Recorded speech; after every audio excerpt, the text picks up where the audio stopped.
Joriy yilning 10-mart kuni Kia K5 rusumli davlat raqam belgisi 50B700FB bo'lgan transport vositasini boshqarib ketayotgan haydovchi tezlikni me'yordan oshirib, yo'l patrul xizmati inspektorining to'xtash ishorasiga bo'ysunmay harakatlangani aks etgan video tasvir ijtimoiy tarmoqlarda keng tarqalib, haqli e'tirozlarga sabab bo'ldi. Holat yuzasidan Namangan viloyat ichki ishlar boshqarmasi jamoat xavfsizligi xizmati, yo'l harakati xavfsizligi boshqarmasi xodimlari tomonidan olib borilgan surishtiruv ishlari natijasida videoda aks etgan avtomashina fuqaro Xoldar va Umida Ulug'bek qizi nomiga rasmiylashtirilgan hamda ushbu transport vositasi turli vaqtlarda boshqa shaxslarga boshqarish uchun berilgan va bu holatlar bir necha bor qoidabuzarliklarga sabab bo'lgan. Fuqaro Xoldarovaning ukasi Xoldarov Otabek tomonidan 2025-yilning iyul oylarida avtomashina Abdullaxon Latifjonovga boshqarish uchun berilgan hamda fuqaro Latifjonov 22-iyul kuni ijtimoiy tarmoqlarda tarqalgan holatni Toshkent shahar ko'chalarida sodir etgan va haydovchiga nisbatan yo'l patrul xizmati inspektorlari tomonidan shu kunning o'zida bayonnoma rasmiylashtirilgan. 2025-yil 11-dekabr kuni jinoyat ishlari bo'yicha Yakkasaroy tuman sudi tomonidan avtomashinani boshqargan shaxs O'zbekiston Respublikasi Ma'muriy javobgarlik to'g'risidagi kodeksning 127-moddasi 2-qismida nazarda tutilgan huquqbuzarlikni sodir etgan deb topilib, unga shu modda bilan bazaviy hisoblash miqdorining 2 baravari miqdorida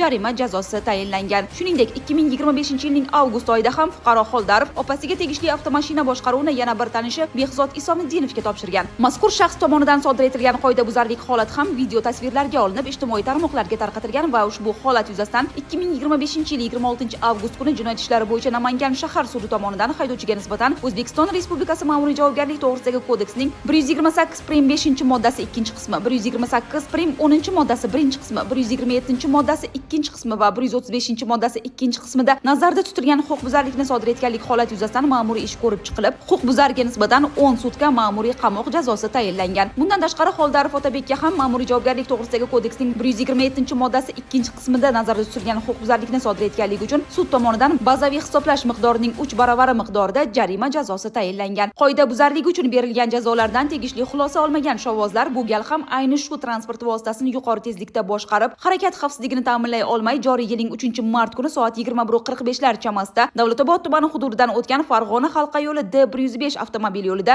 yo'l transport hodisasiga uchragan. Tezlik tormozimiz ishlamay qolgan. 400 salbiga urildi.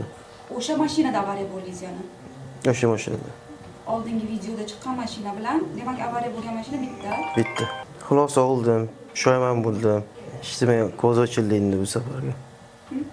Ko'zimiz ochildi, pushaymonmiz. Uzr so'raymiz. O'shanda kelganimizda tezlik bordi ozgina. To'g'rimi ishlamasa qoldi. Power to'lamasa istalab ko'rdim. Tezlik necha bo'lgan? Tezlik 100 da o'sha bo'ldi. Hech kimga tavsiya qilmaymiz o'sha tez yurishni. Bu yaxshilik olib kelmaydi, bu tez yurish oqibati. Bitta ushtamizda oyoq singan, og'ir ahvolda. Prava bilan haydash kerak o'shani. Biz prava haydaganman. Shu ayolman. Hech kimga tavsiya qilmaymiz.